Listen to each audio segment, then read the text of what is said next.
Nicolas Maduro has overseen Venezuela's worst economic disaster in recent times. 9 out of 10 people here can't afford enough food to eat. And yet he was re-elected by a landslide. Few signs point to anything getting better here. So how will he be able to run this country? To answer this, let's look back and see how he was elected.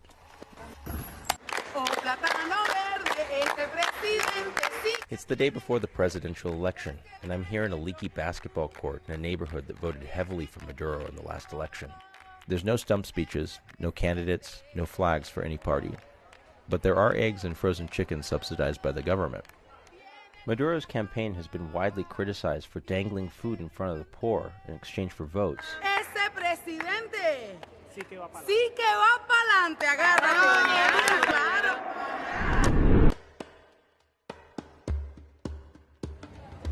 Si no vas ahorita, yo no te puedo tomar en cuenta si tú necesitas un material, si necesitas un medicamento. ¿Acaso ya yo sé que si tú vas a votar, yo te pongo ahí, si ella nos dio nuestro voto? Mire, gobernador, fulanita no dio nuestro voto y tenemos que ayudar a esa persona porque no dio un voto igual. Bridget is a Maduro party supporter and community leader in charge of food distribution for 100 or so families in the barrio. This isn't new.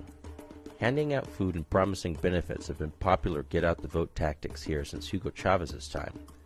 What is new is the level of desperation. Maduro has turned this need into a not-so-subtle pitch. I give, and you give. Eso es dando y dando. Yo estoy pensando en darle un premio al pueblo de Venezuela que salga a votar ese día con el carnet de la patria. Lo estoy pensando. Now it's the morning of the election, and Maduro supporters are out in force. This neighborhood has been hit hard by the economic crisis, and you still have die-hard supporters of the president churning out the vote. For years now, they've benefited from this party's welfare system. Yasmin is a community leader. She's going around the barrio knocking on doors and making sure people vote for Maduro. No vas a votar, si vas a votar. No sé, estoy indecisa. ¿Estás indecisa? De verdad estoy indecisa. O es mejor dicho, mejor diablo conocido que diablo por conocer, pienso yo. Bueno, los culpables son la gente de los Estados Unidos, esa gente que tiene esa guerra con el país, pues con Venezuela. Some here don't blame the president for their hunger. They blame the U.S. Ah, pero ellos sí tienen de todo.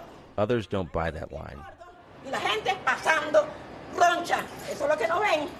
He votado, ya no quiero votar más porque para mí estas elecciones son inconstitucionales. But Maduro's critics don't have many other choices. He's already banned or jailed his most popular rivals. If anything, this election seemed to be about perfecting a system in which his party always wins. Not 50 yards away from the voting station is a punto rojo, or a red station, the color of Maduro's party. They're writing down the number of your benefit card, what's called the fatherland card, to make sure that you voted, and promising a special bonus if Maduro is re-elected. A hungry country should be a weakness, but in this election it was Maduro's strength because his government owns the food. Hace falta de todo un poquito la medicina, la comida, el agua a veces. Aquí de todo hace falta un poco, de todo un poquito. Entonces, ¿tú apoyas a Henry Falcón o a otro o quién? No, yo apoyo a Maduro. A Maduro, de todos modos. Is this how it's going to be from now on? Walking around the streets of Caracas, it feels like we've passed a crossroads, one where the president had everything going against him, and yet he still wins.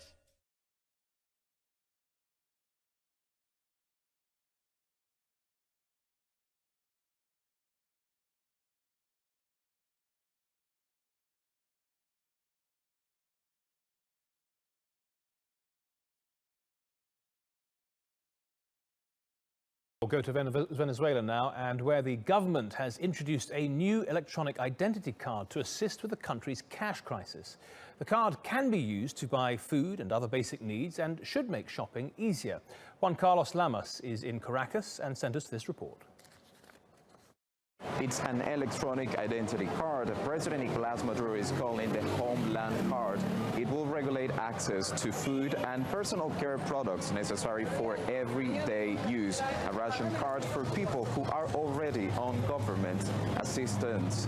50 million people will benefit from this social program. Venezuelans have been experiencing extreme shortages of food and medicine. Now it's also experiencing shortages of cash.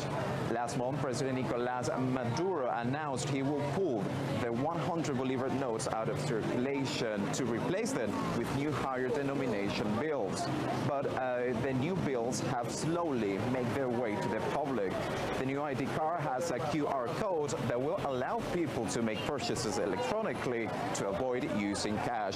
The opposition leaders has called this measure as social control. They also say the Venezuelans that will be using this ID card is just the proof that the government is worried the country is running out of cash. The Venezuelan government recently rolled out a new version of a national ID card, the Carnet de la Patria, also known as the Fatherland Card, used for everything from buying subsidized groceries to signing up for health care. But the card is now raising alarm bells. Reuters has learned that President Nicolás Maduro's government hired the controversial Chinese telecom giant ZTE last year to build a database linked to the card. According to contracts and internal government documents, as well as interviews with dozens of state and ZTE employees, Reuters found that Maduro's government isn't just using the cards to identify citizens, but also to monitor them by storing their personal information. Reuters correspondent Angus Berwick is in Caracas. Last year, a team of anti-government hackers decided that they wanted to get a better look at what was inside the Fatherland database. That included income data, employment data, addresses, what sort of benefits a person was receiving from the state, whether they were participating in events held by the ruling Socialist Party. To encourage the card's adoption, the government has granted cash prizes to cardholders for civic duties. So far, as many as 18 million people, over half the population of Venezuela, have already signed up for the card. Since the government first introduced the card, it has begun to link it to more and more kind of basic services which people need to survive kind of Venezuela's economic crisis.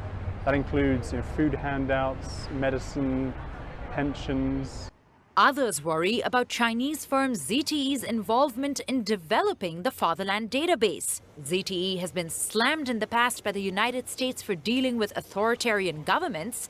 Now it has a growing presence in Venezuela. The company's done business here in Venezuela for over a decade, and more the government is turning to ZTE. ZTE is also helping the government centralize video surveillance across the country. The head of ZTE in Venezuela told Reuters the company has no role in how the government uses the cardholder data. Venezuela's government also did not respond to requests for comment.